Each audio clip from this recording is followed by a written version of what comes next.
Boa noite, irmãos, queridos. Que bênção poder estar aqui nessa noite. Boa noite àqueles que estão nos acompanhando também pelas mídias sociais. Nós estamos, nesse mês especial, nesse domingo especial que é o Dia das Mães. E nesse mês nós estamos celebrando o mês da família, porque nós sabemos, que todos os meses são meses da família, mas esse mês de maio nós separamos para celebrarmos, para refletirmos ainda mais sobre a família, que é algo muito importante para a vida do ser humano, que é algo muito importante para as nossas vidas.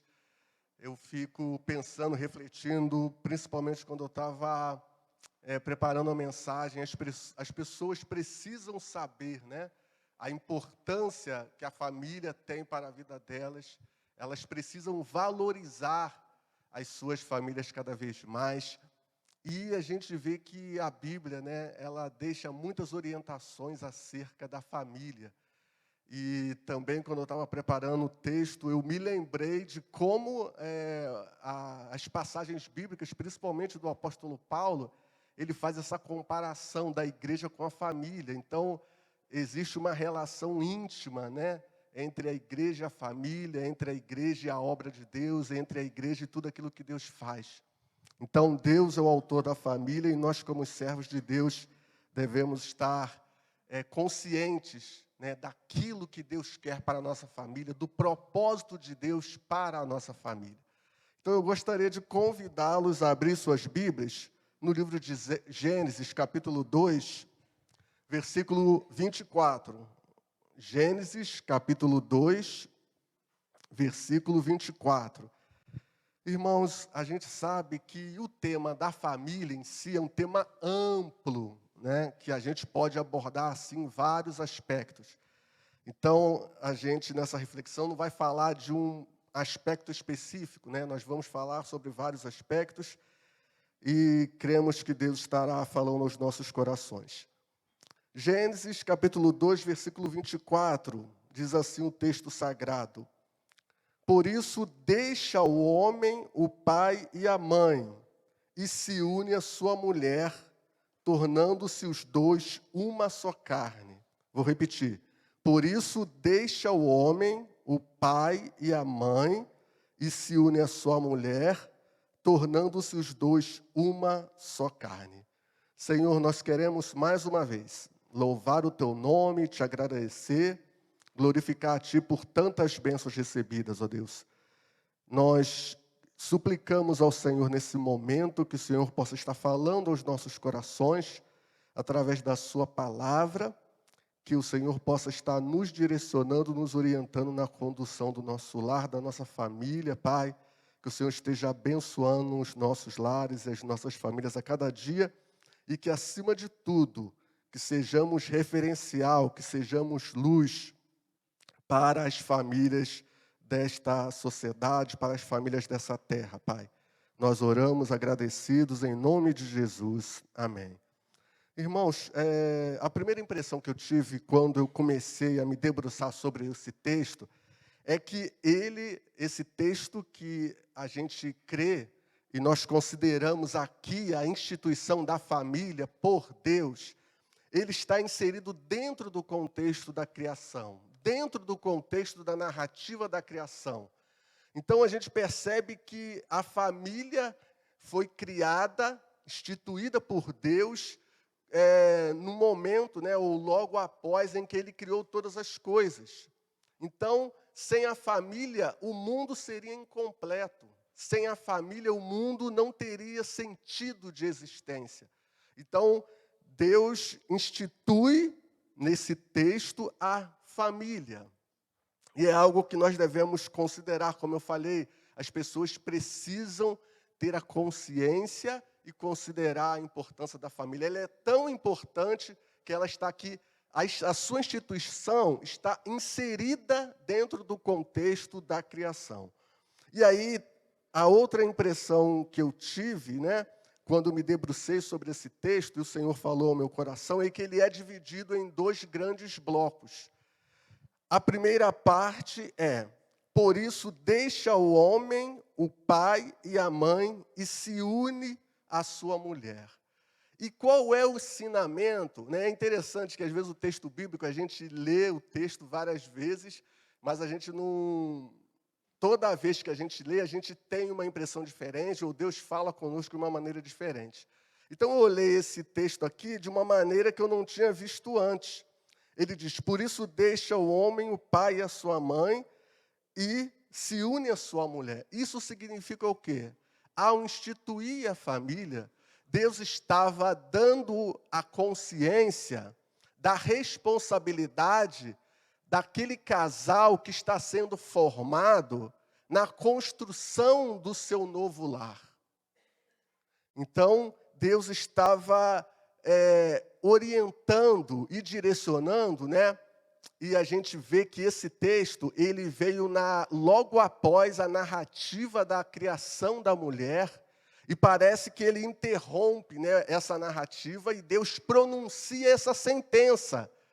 Porque Deus não estava só falando ali por causa da criação da mulher, só direcionando essa palavra para Adão e Eva, não. Era uma palavra profética também, da instituição do lar, de como os lares seriam instituídos, de como as famílias seriam instituídas. Então, a família seria instituída, primeiro, quando o homem e a mulher deixar o seu núcleo familiar e formar um novo lar, formar uma nova família. Então, isso nos ensina que quando o casal é formado, quando o homem deixa o seu lar para formar uma nova família junto com a sua esposa, é preciso que haja um rompimento dos laços umbilicais que, porventura, ainda exista entre o noivo, ali o marido, e a esposa também, com os seus pais. Por quê? Porque ali estaria formando um novo núcleo familiar. É uma nova formação familiar. Então, é necessário que tanto o marido ou o futuro cônjuge, homem e a mulher, tenham a consciência da responsabilidade que é o casamento. Porque muitas pessoas não têm essa consciência da responsabilidade e do quanto é sério formar uma família. Então, o homem ele precisa ter essa consciência. Agora eu estou deixando o meu lar. Eu estou deixando a tutela dos meus pais. Estou formando uma nova casa. E os pais precisam ter essa consciência também.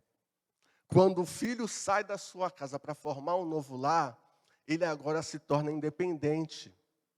Os pais não precisam e não têm que interferir na vida do seu filho que agora está formando um novo lar. Os pais precisam ter a consciência de que todas as decisões que eles terão que tomar a partir de agora pertencem somente a eles. E muitas vezes isso não acontece. O casal é formado, né? O homem com a mulher ali, eles formam um lar, uma casa, e os seus pais, tanto de um lado quanto de outro, interferem naquele novo lar que está sendo formado. Interferem no casamento. E isso tem se demonstrado constantemente danoso para essa família que está se formando e pode trazer, assim, sérias consequências. Porque é claro que a mulher não gosta, e às vezes não fala ou não deixa de falar, da interferência dos pais do seu esposo no casamento. E da mesma forma o homem. O homem não gosta da interferência dos pais da sua esposa no casamento. Então, eles precisam ter essa consciência de que agora eles formam uma nova família, eles têm uma nova responsabilidade, eles precisam ter a independência emocional, eles precisam ter uma independência financeira, eles precisam saber que agora eles estão formando um novo núcleo e a responsabilidade é toda deles. A gente, às vezes, costuma se deparar com casos de pessoas, né, que se casam e os pais de um dos cônjuges continuam sustentando aquele filho que se casou. Então, o filho ele tem que ter essa responsabilidade, ele tem que ter essa consciência. Ele não pode se casar, os dois não podem se casar contando com o sustento dos seus pais. Eles não podem se casar contando com a decisão dos seus pais para aquilo que eles precisam tomar como rumo nas suas vidas. É claro, irmãos, que nós devemos destacar que eu não estou dizendo que o filho e a filha, ao se casarem, vão abandonar os seus pais, vão deixar de lado os seus pais. É claro que não, muito pelo contrário. Inclusive, quando seus pais se tornarem mais idosos, é obrigação dos seus filhos cuidarem dos seus pais, mesmo casados, mesmo tendo um novo núcleo familiar. É claro que eu não estou falando de o pai, depois do seu filho casado, aconselhar o seu filho, né? Prestar um socorro financeiro ao seu filho no momento de aperto. Eu não estou dizendo isso. Eu estou falando da dependência que os filhos muitas vezes têm dos seus pais, mesmo depois de casados. Os filhos, eles precisam ter a responsabilidade, acima de tudo, de tomar as suas decisões dentro do casamento. Não são seus pais que têm que decidir onde eles vão morar, quando eles vão morar, o que eles vão fazer, o que eles vão deixar de fazer, quantos filhos eles vão ter, qual é a cor da parede que vai ser pintada, com que cor vai ser pintada. A decisão precisa ser dos dois. Muitas vezes o que acontece também, o filho casa e os pais ou a mãe, ou pode acontecer com a filha, quer que a esposa trate o seu filho como ela tratava. E acaba se metendo, e acaba interferindo, e reclama porque a esposa não leva a comida na boca do filho como ela levava, e reclama porque a esposa não deixa tudo preparado como ela deixava. Agora a vida é outra, a responsabilidade é outra. É um novo núcleo familiar.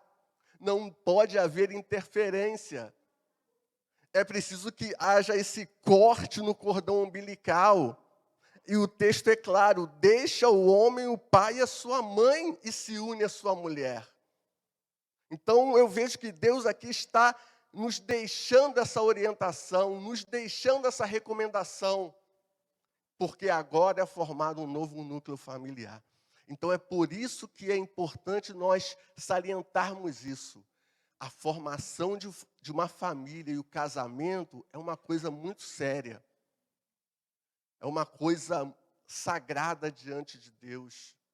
E é importante que nós busquemos praticar, porque até mesmo dentro da família cristã, das famílias cristãs, há muitas dificuldades e muitos problemas, porque as pessoas resolvem tomar atitudes e tomar decisões sem ouvir recomendações, sem ouvir conselhos, sem buscar o direcionamento bíblico.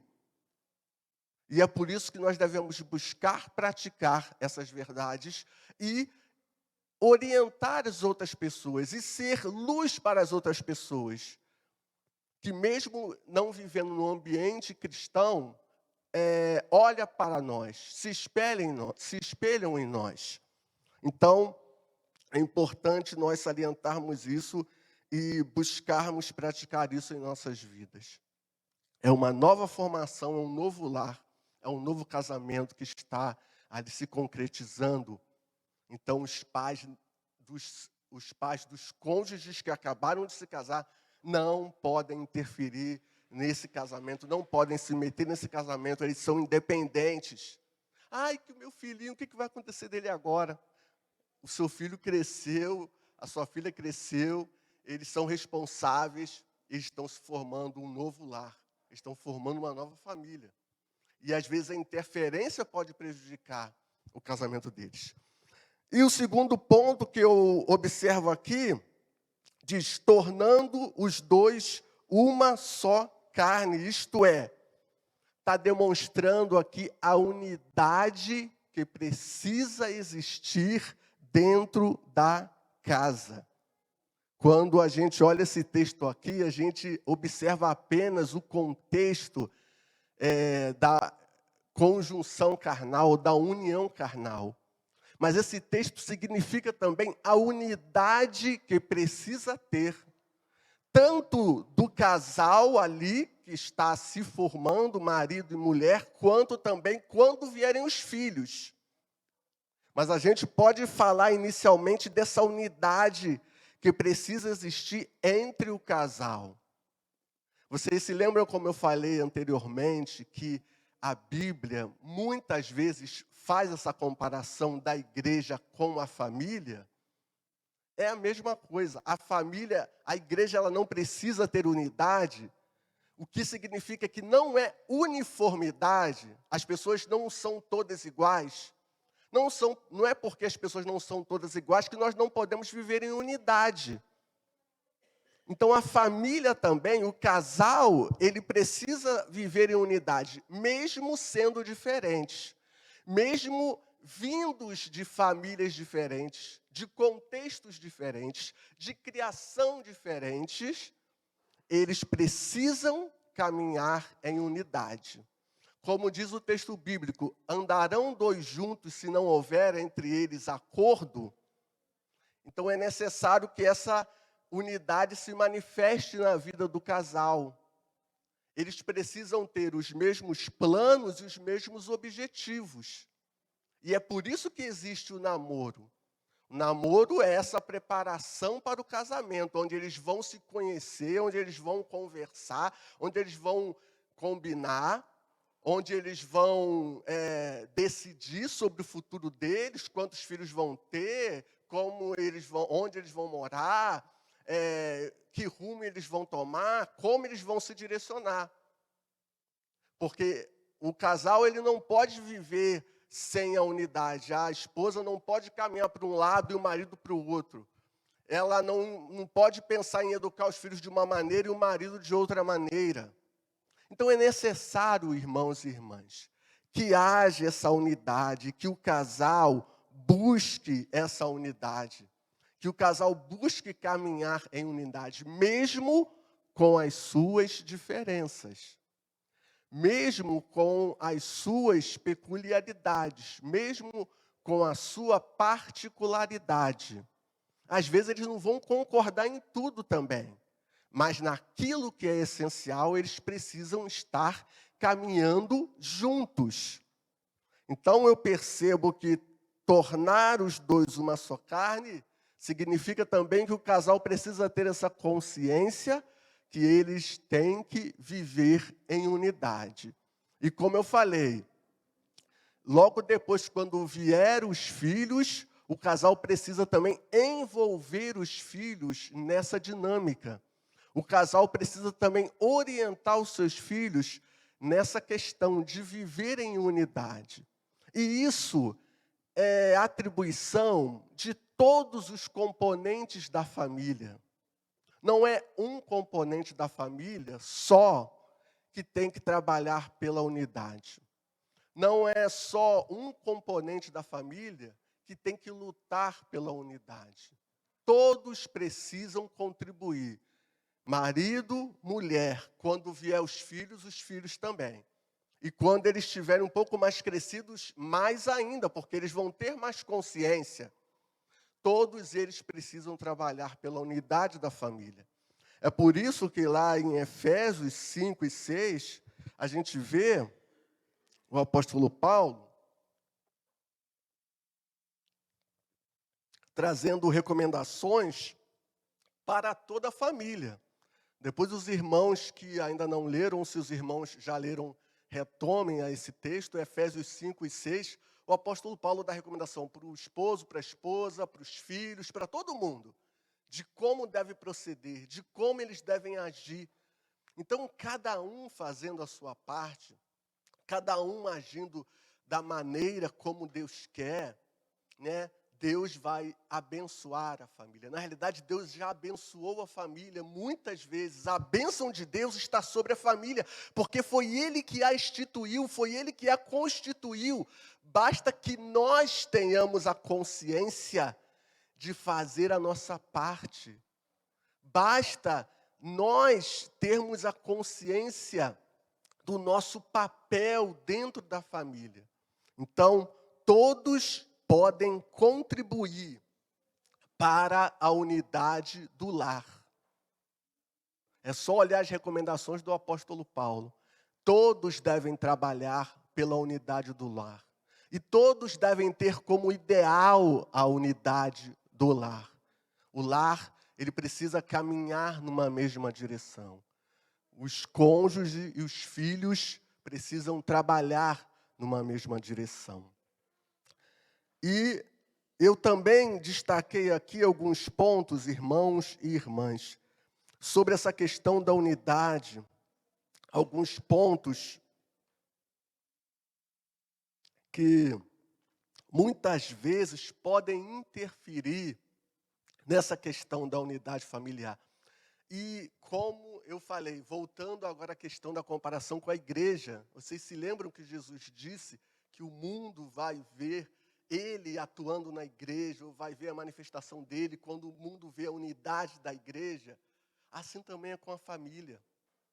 As pessoas vão ver a luz de Cristo manifestada na família, vão se sentir atraídas por conhecer Deus, o Deus daquela família, porque eles estão vendo a unidade daquela família ali. Eles estão vendo aquela família ali caminhando numa mesma direção e servindo ao mesmo Deus. E eu destaquei aqui alguns pontos que nós devemos refletir para que essa unidade, agora eu vou me ater então mais à questão da unidade, a segunda parte do versículo, para que essa unidade possa se concretizar. Então, o primeiro ponto a ser destacado, a gente precisa ter essa consciência de que, às vezes a gente tem essa consciência, mas é difícil colocar em prática, que não existe família perfeita. A gente precisa ter essa consciência que não existe família perfeita. Como eu falei, às vezes a gente tem, mas na hora de praticar, a gente quer cobrar do nosso familiar, seja ele o cônjuge, ou o filho, ou quem tiver ali naquele lar, né? Eu citei apenas marido, mulher, mas pode ter tios, avós, os responsáveis que estão ali formando aquele lar. Então, a gente quer cobrar deles uma perfeição que muitas vezes a gente não tem. A gente quer cobrar, porque a gente sabe que num lar, irmãos, da intimidade do lar, as pessoas dificilmente não demonstram aquilo que elas realmente são. Porque no trabalho a pessoa pode aparentar alguma coisa por questão de protocolo, também, na igreja, na sociedade, na vizinhança, mas no lar é muito difícil a pessoa esconder aquilo que realmente ela é. Então, no lar é como se ela estivesse desnudada, né? É como se ela estivesse despida, metaforicamente falando. E a pessoa mostra realmente ali aquilo que ela é. Então, é por isso que é necessário a gente ter a consciência de que as imperfeições que muitas vezes as pessoas não veem no meu familiar, porque as pessoas não convivem com o meu familiar, não estão todos os dias com o meu familiar, eu vou ver. As imperfeições que as pessoas não veem, eu vou ver. Porque a pessoa está ali, mostrando realmente que ela é. E as pessoas não são perfeitas. Mas a gente tem essa ideia, né? De querer cobrar a perfeição das outras pessoas. De querer que as outras pessoas ajam de uma maneira que venha me agradar, que venha me satisfazer em todos os sentidos. Então, nós precisamos ter essa consciência de que eu preciso compreender a imperfeição do meu familiar. Eu preciso ter misericórdia do meu familiar. É por isso que tudo começa dentro do lar. Nós aprendemos a perdoar dentro do lar. Não adianta a gente querer perdoar todos lá fora, se dentro do lar nós não temos a capacidade de perdoar o nosso familiar, seja ele cônjuge, filho ou quem mora conosco naquela casa. Então é por isso que a gente tem que ter essa consciência que não existe família perfeita. Então por isso eu não posso cobrar perfeição daquelas pessoas que estão ao meu redor, daquele meu familiar. E às vezes, por cobrar perfeição, aí acontece muito isso na relação dos pais para com os filhos. O pai ou a mãe, às vezes, não admite o erro dos seus filhos. Se o seu filho erra, ele faz o possível. Às vezes, ele não fica preocupado com o erro do filho, mas fica preocupado com o que os outros vão falar por causa do erro do filho, por causa da falha do filho.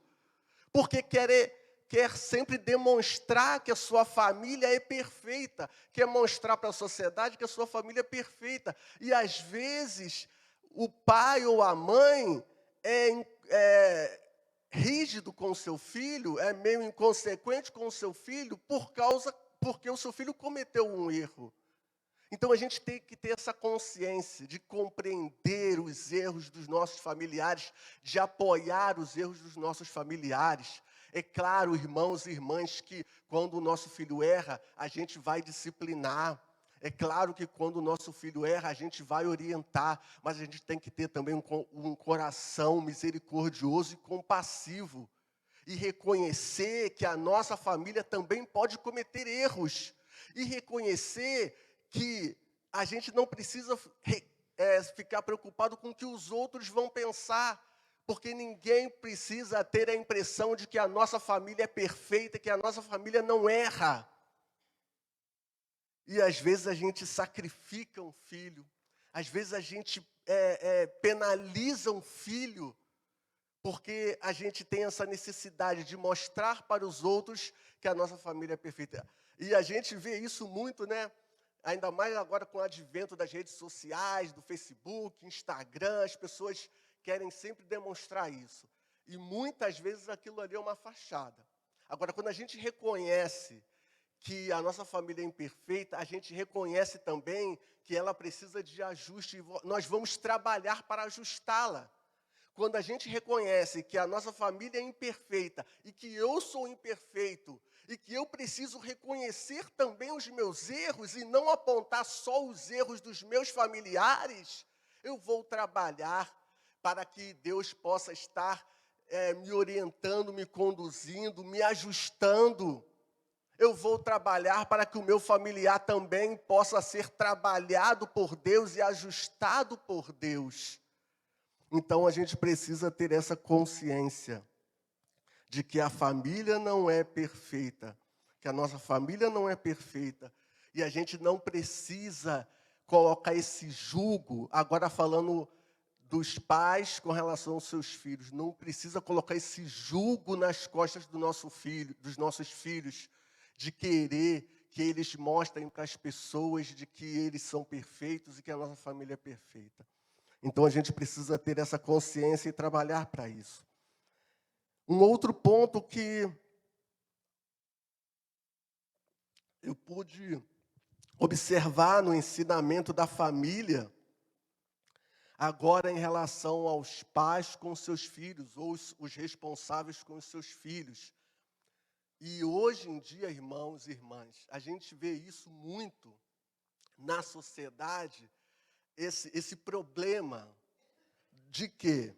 Da responsabilização da educação dos filhos. Muitos pais não estão tendo mais a consciência de que eles são responsáveis pela educação dos seus filhos. Educação tanto social, educacional e educação cristã. Às vezes, os pais permitem que as pessoas de fora eduquem seus filhos. Que a televisão eduque seus filhos, a internet eduque seus filhos. E aí, ele não percebe de que quando ele olhar para o seu filho e ver as atitudes do seu filho, pode ser tarde demais, porque ele deixou que a televisão, os colegas estivessem educando seus filhos. Então é por isso que é importantíssimo os pais terem essa consciência. E educação, irmãos e irmãs, requer tempo e trabalho. Dá trabalho educar os filhos. E às vezes as pessoas não querem ter esse trabalho. Requer tempo educar os filhos. E muitas vezes as pessoas não têm esse tempo. Né? Ocupam um tempo com diversas atividades e não tem aquele tempo para educar os seus filhos. Os irmãos já devem ter ouvido histórias de pais que trabalham o dia inteiro, todos os dias, aí eles se propõem a ter os filhos e não tem tempo para educar os filhos. E aí eles compensam os filhos, a educação e o amor que eles deveriam dar, de que forma? Dando tudo aquilo que o filho quer. Compra tudo aquilo que o filho quer e que o filho não precisa e enche o filho de coisa cara para compensar a sua ausência. Então, educação dá trabalho e requer tempo. Lá no texto de Deuteronômio, irmãos, Deuteronômio 6, de 3 a 7, eu vou ler aqui só o versículo 6 e 7. É interessante o que o texto diz. Ele diz assim: essas palavras que hoje te ordeno estarão no teu coração, e tu as inculcarás aos teus filhos, e dela falarás assentado em tua casa, e andando pelo caminho, e ao deitar-se e ao levantar-se. Então, esse texto aqui recomenda os pais a acompanhar os seus filhos e a educação dos seus filhos todos os tempos, o tempo todo. Então, a educação, por exemplo, escolar, né, ou a educação educacional, a gente pode dizer assim, educação escolar, os pais, eles são responsáveis. Não, e às vezes eles colocam, né, eles querem delegar essa responsabilidade para o colégio.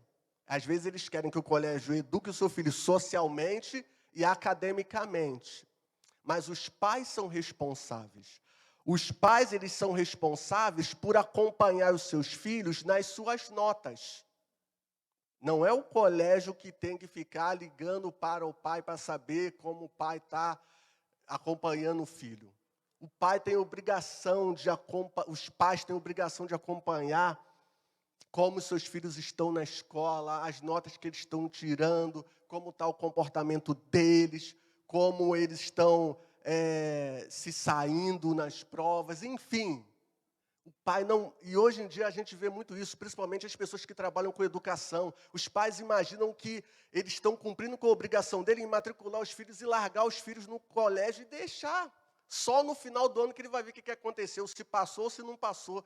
E aí, se passou, pune o filho, castiga o filho, se passou, dá um presente. Não é assim. Precisa haver esse acompanhamento. Os pais precisam ser responsáveis, eles não têm que delegar a responsabilidade da educação cristã para os seus filhos. São os pais que são responsáveis de ensinar o caminho da salvação para os seus filhos. Não é a televisão, não são os canais do YouTube, não é a igreja. A igreja ajuda bastante, sim, mas a responsabilidade é dos pais. Às vezes os pais não têm tempo para com os seus filhos durante a semana. Mal tem tempo para conversar e orientar, e chega no domingo, traz as crianças para a casa do Senhor, e aí depois diz, olha, eu estou ensinando a minha criança no caminho do Senhor. Ensinar no caminho do Senhor não é só trazer para a igreja, isso é fácil. Aí deixa na escolinha, a escolinha ensina, e às vezes está tudo bem para eles. Ensinar no caminho do Senhor é sentar com seu filho, orientá-lo, conversar com ele, ler a Bíblia com ele, estudar a Bíblia com ele, orar com ele, acompanhá-lo em todo o tempo, como disse aqui o texto de Deuteronômio. E se for preciso abrir mão de alguma coisa, nós precisamos abrir, é o preço que se paga. Porque nós temos a responsabilidade de educar os nossos filhos. Nós não podemos delegar essa responsabilidade. Não são os avós que têm que educar os filhos, e às vezes as pessoas pensam nisso. Não é só ou a mãe, é só o pai. Os irmãos se lembram antigamente? O filho fazia alguma coisa errada, o pai falava: o que a sua mãe está te ensinando? Ou o que essa mulher está ensinando para o filho? Ou o que a mulher está ensinando para o filho? Como se a responsabilidade fosse só da mulher. Mas a responsabilidade de educação é dos dois. Então, os dois precisam ter essa consciência de que eles têm que ter a responsabilidade da educação dos filhos. A culpa, aconteceu alguma coisa, a gente coloca sempre a culpa em alguém, no colégio, né? A gente culpa a igreja, mas a responsabilidade é nossa. Nós temos essa responsabilidade de educar os nossos filhos de uma maneira geral. Tanto educação social, ser educado, ser cortês, ser gentil, educação cristã, a educação de um modo geral. E o último ponto que gostaria de compartilhar com os irmãos, devemos trabalhar, irmãos e irmãs, para que o nosso lar seja um ambiente de refúgio e segurança. E aí eu estou falando mais para os pais em relação também aos seus filhos. Quantos filhos, às vezes, eles não têm nem o desejo de voltar para a sua casa. Eles vão para alguma atividade, ou eles estão no colégio, eles não têm o desejo. Por quê? Porque eles não conseguem perceber no seu lar um local de refúgio e segurança. Então, os pais, eles precisam trabalhar, precisam labutar, porque não é fácil, para que os filhos percebam que o seu lar é um lugar de refúgio e de segurança. Por isso, o nosso lar não é local, nem no nosso lar, nem em lugar nenhum, mas principalmente no nosso lar. Não é lugar de gritarias, não é lugar de violência, não é lugar de acusações, não é lugar de xingamentos, não é lugar de menosprezar o outro, não é lugar de desmerecer o outro, muito pelo contrário. O nosso lar tem que ser um refúgio de amor, de carinho, de valorização, de apoio, de orientação. Esse precisa ser o ambiente do nosso lar. E é nisso que nós devemos trabalhar constantemente. Trabalhar para que a gente faça o maior número de refeições à mesa, juntos. Tentar conciliar os horários. E nas refeições, não cobrar os seus filhos no momento das refeições, porque é um momento singular. Saber orientar o seu filho, disciplinar o seu filho com amor. Não com ira, não com amargura, mas orientar com amor, direcioná-lo com amor, buscar viver esse amor que Deus derramou em nossas vidas. Então, o nosso lar precisa ser esse local em que todos os membros da família tenham um desejo de voltar, o anseio de voltar depois de estarem um tempo fora. É muito triste quando a gente vê, né, as pessoas lamentando porque vão ter que voltar para casa e mal sabe o que vão encarar na sua casa e no seu lar. E a gente tem que trabalhar para que o nosso lar seja esse local de amor, de compaixão. Manifestada essa unidade, foi esse ponto final que nós abordamos, a nossa família glorificará a Deus, pois ela foi criada primordialmente para isso. Ela precisa existir não só para o nosso benefício, mas para o benefício de outros. E seria assim o último ponto que eu gostaria de colocar nessa noite. A nossa família, ela existe também para abençoar as outras pessoas. E aí a reflexão que nós trazemos para as nossas vidas é: quantas pessoas ou quantas famílias têm sido abençoadas através da nossa família. Então, nós precisamos observar tudo aquilo que Deus nos orienta na sua palavra, trabalharmos para que a vontade dele seja feita na nossa casa, fazermos a nossa parte, e quando a nossa família estiver ali caminhando na direção do Senhor, refletindo a glória de Deus, que a gente tenha consciência de que a nossa família existe também para abençoar outras famílias, em todos os sentidos. Sentido material, sentido espiritual, em todos os sentidos. A nossa família existe também para abençoar outras famílias e outras pessoas. E isso é muito bom, irmãos, quando a gente consegue unir a nossa família para abençoar outras vidas. Quando a gente, junto com a nossa família, consegue abençoar outras pessoas, consegue abençoar a sociedade. Então, que Deus possa estar nos abençoando, que a gente possa se debruçar na sua palavra, buscar as suas orientações e fazer com que a nossa família seja um local que glorifique o nome do Senhor.